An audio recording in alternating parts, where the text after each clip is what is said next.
கர்த்தருடைய பரிசுத்த நாமத்திற்கு மகிமை உண்டாவதாக. இன்றைய வசனம் மத்திய 9வது அதிகாரத்தில் 36வது வசனத்தில் பார்க்கும்போது, அவர் திரளான ஜனங்களை கண்ட பொழுது அவர்கள் மேய்ப்பனில்லாத ஆடுகளைப் போல தொய்ந்து போனவர்களும் சிதறப்பட்டவர்களுமாய் இருந்தபடியால் அவர்கள் பேர் மனதுருகி.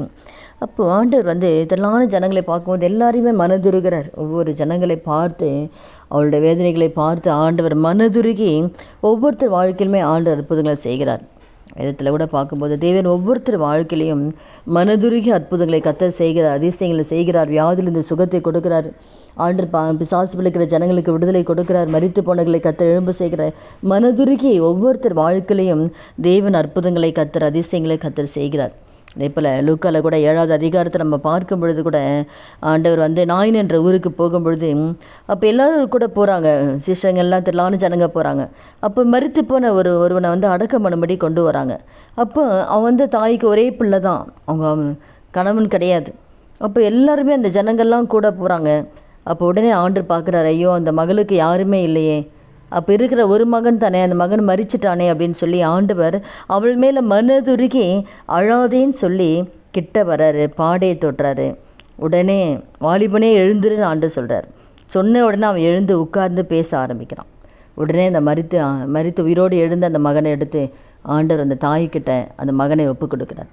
அப்போ எவ்வளோ பெரிய அற்புதத்தை தேவன் செய்கிறாரா, மனதுருகி அந்த தாயார் மீது மனதுருகி செத்துப்போன தன் மகனை எழுப்பி கொடுக்குறாரு, யாரும் இல்லாமல் இருக்காங்களே அப்படின்ட்டு. அப்போ ஒரு மனதுருகிற தேவை. அதனால கூட இந்த வார்த்தை கேட்குற ஒவ்வொருத்தர் வாழ்க்கையிலையும் நீங்கள் நினைக்கலாம், நான் கஷ்டப்படுறது யாருக்குமே தெரியலையே, நான் வேதனைப்படுறது யாருக்கு புரியலையே, இருதயத்தின் வேதனைகள், என் இருதயத்தின் அங்கலாய்ப்புகள், என்னுடைய கண்ணீர் யாருக்கு தெரியும் என்று நீங்கள் நினைக்கலாம். ஆனால் நம்மை உருவாக்கின தேவனுக்கு மறைவானது எதுவுமே கிடையாது. உலகத்தில் இருக்கிற ஜனங்களுக்கு தெரியாமல் இருக்கலாம், அவங்க குடும்பத்தாருக்கு உங்களை குறித்து தெரியாமல் இருக்கலாம், அவங்க வேதனை புரியாமல் இருக்கலாம். ஆனால் நம்மை படித்து நம் இருதயத்தை அந்த காரியங்களை ஆராய்ந்து அறிகிற தேவன் நம்ம இருதயத்தில் படுகிற வேதனைகள், பாரங்கள், உபத்திரவங்கள் எல்லாமே கர்த்தர் காண்கிற தேவனாக இருக்கிறார்.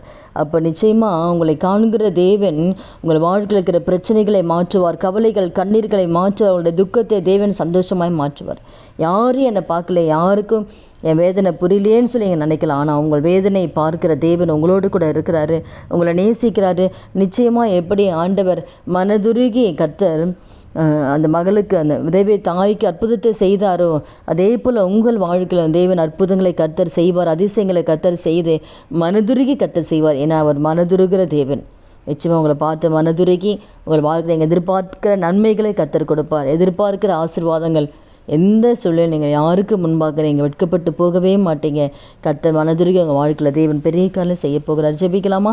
துதிகள் மத்தியில் வாசம் செய்கிற நல்ல தகப்பனே, இயேசு கிறிஸ்து நாமத்தில் நம்முடைய சமூகத்தில் வருகிறோம். இந்த வார்த்தை கேட்குற ஒவ்வொருத்தர் வாழ்க்கையிலே ஆண்டவரை யாரெல்லாம் நோக்கி பார்க்கிறார்களோ ஆண்டவரை அப்பாவை துதிக்கிற ராஜா, ஒவ்வொருத்தர் வாழ்க்கையில் டேடி நீங்கள் மனதுருகுவீராங்க. மனதுருகி ஒவ்வொருத்தர் வாழ்க்கையிலும் ஆண்டவரை அப்பா நினைப்பதற்கும் வேண்டுவதற்கும் அதிகமான காரியங்களை ஒவ்வொருத்தர் வாழ்க்கையிலும் செய்து ராஜா அவங்க நாமத்தை நீங்கள் மையப்படுத்துங்க. ஒவ்வொருத்தர் வாழ்க்கையிலும் இயற்கைக்கு மேற்பட்ட அற்புதங்களை கர்த்தர் செய்யுங்கப்பா.